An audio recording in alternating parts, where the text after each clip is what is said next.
All right, guys, this is Joseph Lucero with Harvesting Strength. And today we're going to talk about how to do hypertrophy training as a strongman. So I'm sure this is already starting off like a boring ass video, but please do not leave quite yet because I do think that I have something to provide to you that maybe not other people are going to. And that's to give you bottom line context and give you some good justifications versus, hey, just try this, this will work. Okay. I want it to be very finite with my intention so that you can feel like you walk away from this video and can actually implement everything I say and have success. So why would a strong man want to do hypertrophy training? Well, everybody's going to suck at something and have weak muscle groups that causes disruption in form. Let's go ahead and address those and go through a hypertrophy to eliminate some exhaustion in the sense of recovery, like you're overloaded, you need a time to breathe. Big strongman training is just overwhelming. So we need to learn how to train in season and not just to completely bash our anatomy to the wall with doing constant event training. So, hypertrophy training is very important for a strongman. And I've worked with some really great strongmen and strong women. I'm here to tell you that they're not always doing the yoke. They're not always doing the farmer carry. Some of them might almost train like bodybuilders at some point, but the goal is the end game to go win, to go or to go podium and to hit big competitions and to do very well. So hypertrophy training is helpful to challenge weak points, to help your anatomy kind of get a break from the heavy load or vertical compression on the spine, but also to exhaust your anatomy to grow and to move or develop because let's face it, mass moves mass, so we can get the job done. Okay. So what does hypertrophy training look like as a strongman? Well, the very first thing you want to do is you want to prioritize your compounds before you go into anything else. Now, what are the compounds of a strongman? Well, we can simplify it. Squat, bench, deadlift, and overhead press. I know strongmen don't bench press in competition, but you use those same muscles in competition.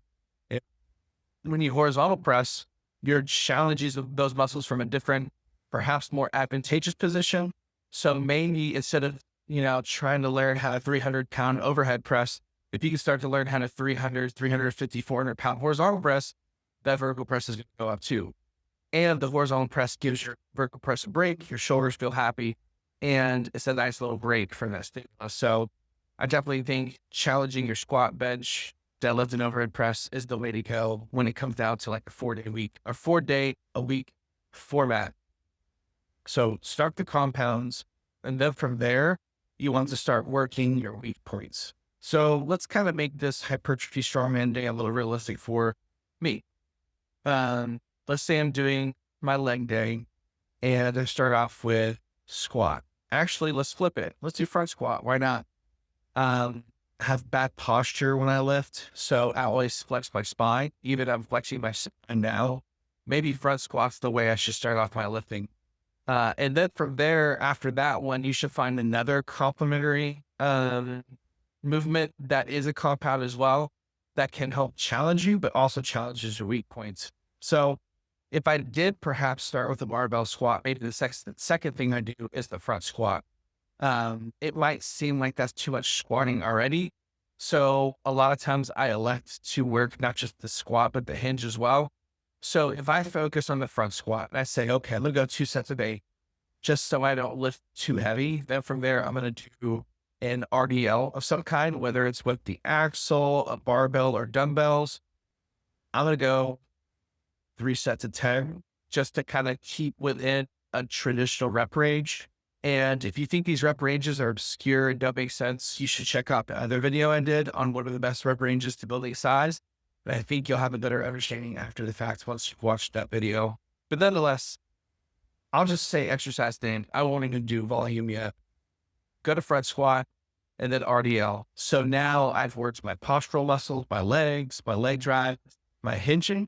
Now I'm going to focus on my weak points by doing isolation that correspond to my weak points, which probably correspond to weak muscle groups.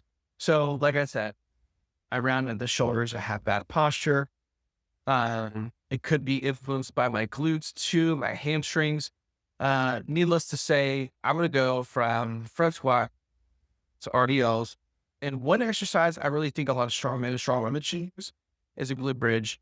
It doesn't have to be a barbell glute bridge that just destroys your hip joint with barbell against your lap.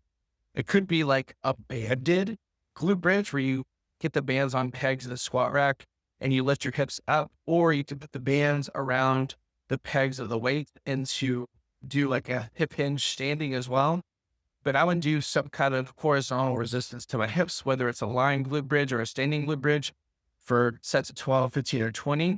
And then after that's done, now I can start to argue about, okay, what's something I can do right now in my strongman training to challenge my fitness level, but at the same time, not overexert myself with high intensity.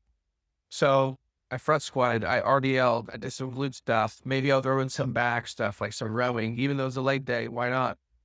The last thing I'm going to do is a low intensity type of strongman training that can help challenge my fitness levels, keep my training relevant so I don't completely forget how to do strongman, and to just outright challenge me, fatigue me, because we know that fatigue is the catalyst for development, right? So maybe at the end of the workout, I'll do a sandbag carry to failure. And a lot of times in strongman competition, you're seeing people run the sandbag 50 or 60 feet, right? So let's double it. But after we double it, let's go past that. So I've had a lot of clients where I tell them, okay, last comp, we did a sandbag run 60 feet with 250. Let's get a sandbag that's 150 or 200 and try to walk it down and back for a total of 120 feet, but keep going until you quit and build your threshold every week. Now that's a simple movement to do, but it's such a hard thing to do at the same time that only doing 2 or 3 sets of sandbag walks to failure is going to be enough to really round out the training to work on my postural muscles, my hips, my hamstrings, my quads, my core, my back.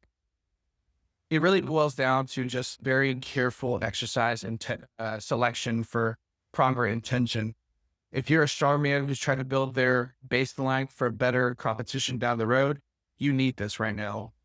And if you click below in the description of the video, there's actually a link to a vlog that I wrote where it actually hammers out 1 week of hypertrophy training for a strongman and what they should do.